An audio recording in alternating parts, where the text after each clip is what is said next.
तुमसा तालुक्यातील वहाणी गावामध्ये आज पहाटेच्या सुमारास एक हृदयद्रावक आणि भीषण अपघात घडलाय।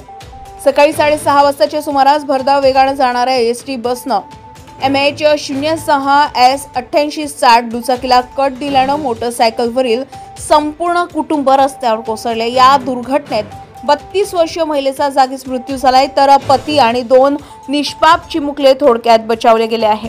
मिळालेल्या माहितीनुसार होमेश्वर कडू हे त्यांच्या पत्नी मीना कडू आणि 2 चिमुकल्या मुलींना घेऊन तिरोड्यांकडून वहाणी गावाच्या दिशेने दुचाकीवरून प्रवास करत होते। दरम्यान विरुद्ध दिशेने सिहोराकडून तिरोड्याकडे भरधाव वेगाने जाणारे एसटी बसने कट मारल्यामुळे दुचाकीवरील संतुलन बिघडलं आणि संपूर्ण कुटुंब फेकले गेले आहे आणि दुर्दैवाने मीना कडू बसच्या चाकाखाली आल्याने त्यांचा जागीच मृत्यू झालाय।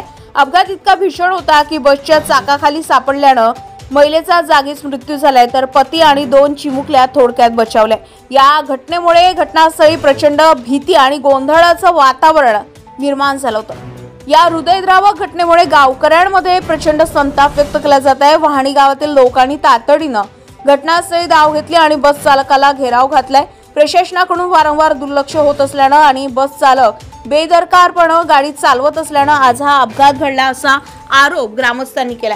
घटनेची माहिती मिळताच सिहोरा पोलीस स्टेशनचे अधिकारी आणि कर्मचारी घटनास्थळी दाखल झाले। पोलिसांनी मृत महिलेचा मृतदेह शवविच्छेदनासाठी तिरोडा उपजिल्हा रुग्णालयात पाठवला असून अपघाताच्या कारणाचा तपास सुरू करण्यात आलाय। बस चालकाच्या निष्काळजीपणामुळे हा अपघात घडल्याची प्राथमिक शक्यता वर्तवली जात आहे। या घटनेमुळे संपूर्ण गाव शोकाकुल झाले आहे। गावकऱ्यांनी प्रशासनाकडे तातडीने रस्ते सुरक्षेची उपाययोजना करण्याची आणि एसटी बस चालकाची कठोर चौकशी करण्याची मागणी केलेली आहे। अपघातात जबाबदार असलेल्या बस चालकावर कठोर कारवाई करण्यात यावी, अन्यथा गावकऱ्यांकडून तीव्र आंदोलन छेडले जाईल असा इशारा देण्यात आलाय। गजा महाराष्ट्र 24 न्यूज करता रश्मित रामटेके सोबत संदीप पडारे भंडारा। ताज्या घडामोडी आणि बातम्या जाणून घेण्यासाठी गरजा महाराष्ट्र 24 न्यूज या आपल्या YouTube चॅनलला सबस्क्राईब करा आणि बेल आयकॉन दाबायला विसरू नका, जेणेकरून आपला व्हिडिओ आल्याची ताजी खबर तुम्हाला ताबडतोब मिळेल।